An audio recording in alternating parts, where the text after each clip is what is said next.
کم عمر میں پتا کی موت کا صدمہ جھیل چکا ایان اب اپنی ماں کے ساتھ ہی رہتا تھا۔ وہ اپنی ماں سے بے انتہا محبت کرتا تھا اور وہ ہی اس کے لیے سب کچھ تھی۔ ایان کے تعلقات ایک امیر اور اچھے گھرانے سے تھے، ایسے میں ماں کے رہتے اسے کبھی کسی چیز کی کمی محسوس نہیں ہوئی۔ لیکن تقدیر نامعلوم ایان سے کیا چاہتی تھی۔ ایک ہی رات کا فاصلہ اور ایان کی زندگی میں وہ موڑ آیا جس کا خیال کبھی اس کے خوابوں میں نہ تھا۔ ایک رات ایان کی ماں اسے دوست کی برتھ ڈے پارٹی سے پک کرنے آ رہی تھی۔ رات کافی ہونے کی وجہ سے سڑک پر سناٹا بج رہا تھا۔ ابھی ایان کی ماں نے آدھا ہی راستہ طے کیا ہوگا کہ اچانک اس کے سامنے ایک عورت نما عجیب سی پرچھائیاں کھڑی ہوئی۔ کار کی ٹکر سے اسے بچانے کے لیے ایان کی ماں نے تیز رفتار کار کو بریک لگایا، لیکن کار رکنے کی بجائے بری طرح پلٹ گئی اور ڈیوائیڈر سے جا ٹکرائی۔ کار کے اندر خون سے لت پت ایان کی ماں اپنی آخری سانسیں گن رہی تھی، لیکن اب بھی اس کی نظریں اس عورت پر تھیں جسے شاید اب وہ پہچان گئی تھی۔ وہ اس سے کچھ کہنا چاہتی تھی لیکن اس کے الفاظ حلق میں قید تھے اور کچھ ہی سیکنڈ بعد اس کی جان جسم سے آزاد ہو گئی۔ ماں کی موت کی خبر ایان پر قہر بن کر ٹوٹی۔ وہ کچھ ہی لمحوں میں اناتھ، بے حال، تنہا اور بے سہارا ہو گیا۔ مرحوم ماں کا مسکراتا چہرہ اب بھی اس کی نظروں کے سامنے تھا، لیکن ان کی روح اس سے بہت دور جا چکی تھی۔ اس کا اب اس دنیا میں کوئی نہیں تھا سوائے دور کے ایک چاچا چاچی کے۔ یہ بھی اوپر والے کا کرم ہی تھا کہ اس کے چاچا چاچی کی کوئی اولاد نہ تھی اور وہ ایان کو اپنا بیٹا مان اس کی ساری ذمہ داری اپنے سر لینے کو تیار تھے۔ ایان کے چاچا چاچی بے حد غریب تھے۔ 2 وقت کی روٹی بھی سمے پر نصیب ہونا قسمت کی بات تھی، لیکن اس عین وقت میں ان کا ایان کا حمایتی ہونا ہی کافی تھا۔ لہٰذا ایان ان کے ساتھ ان کے ہی آسرے میں جینے لگا۔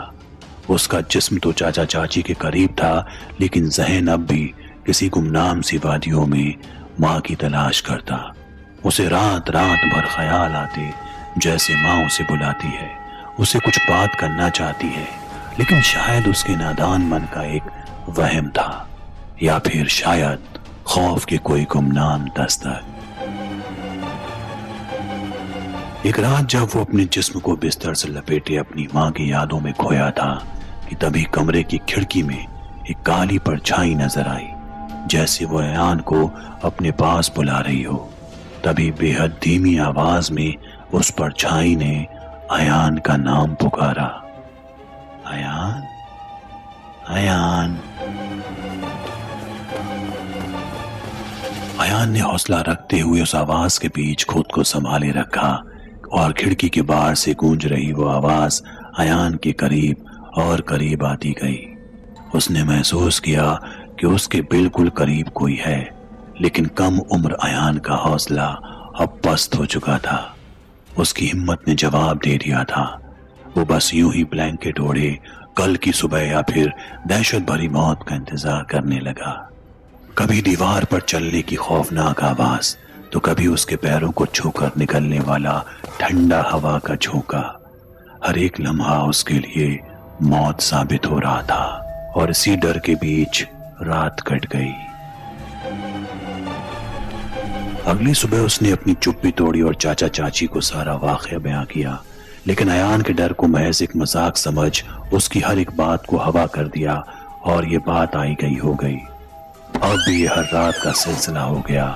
ایک عورت کھڑکی کے باہر دستک دیتی، ایان کا نام پکارتی، اس کے کمرے میں بھٹکتی اور پھر صبح کی روشنی کے ساتھ غائب ہو جاتی۔ لیکن اب وہ رات قریب تھی جو نہ صرف اس سلسلے کو ہمیشہ ہمیشہ کے لیے ختم کرنے والی تھی، بلکہ اس پوری کہانی کا خلاصہ کرنے کے انتظار میں تھی۔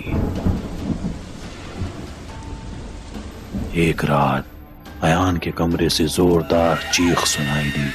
وہ تیز تیز چاچا چاچی کو پکارنے لگا۔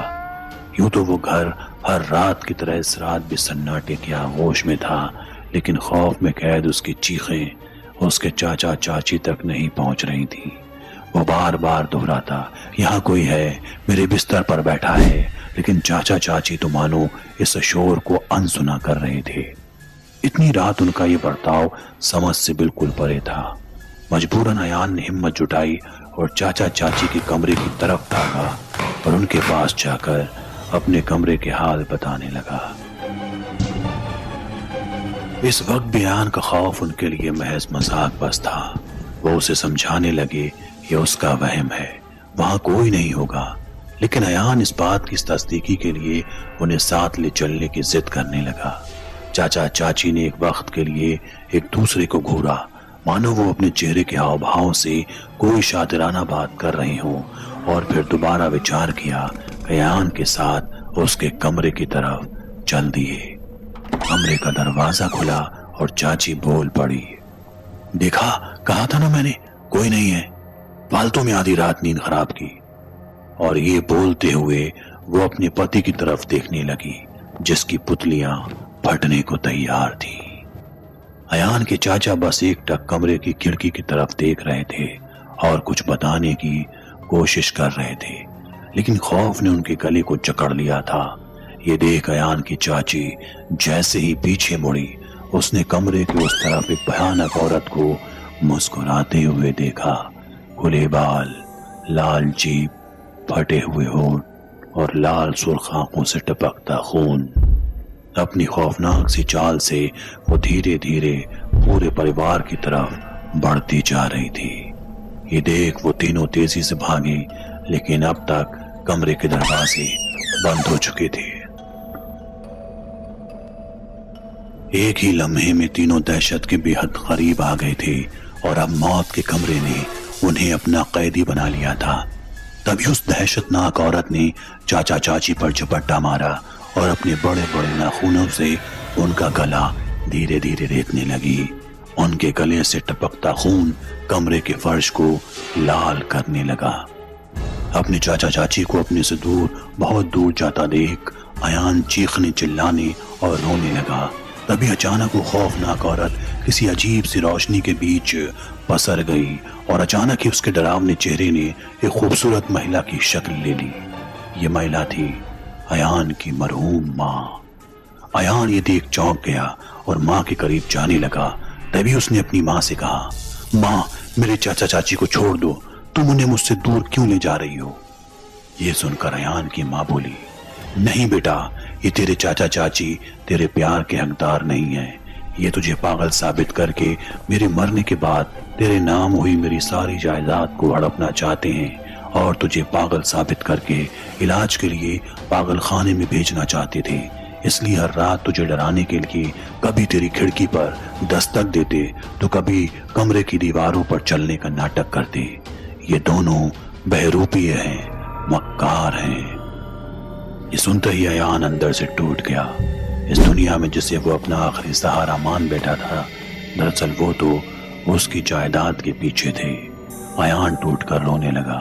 تبھی ایان کی ماں نے دونوں کے گلوں کو اپنے بڑے لمبے ناخنوں سے چیر دیا اور موقع پر ہی دونوں کی موت ہو گئی، اور ایک بار پھر ایان اس دنیا میں اکیلا ہو گیا۔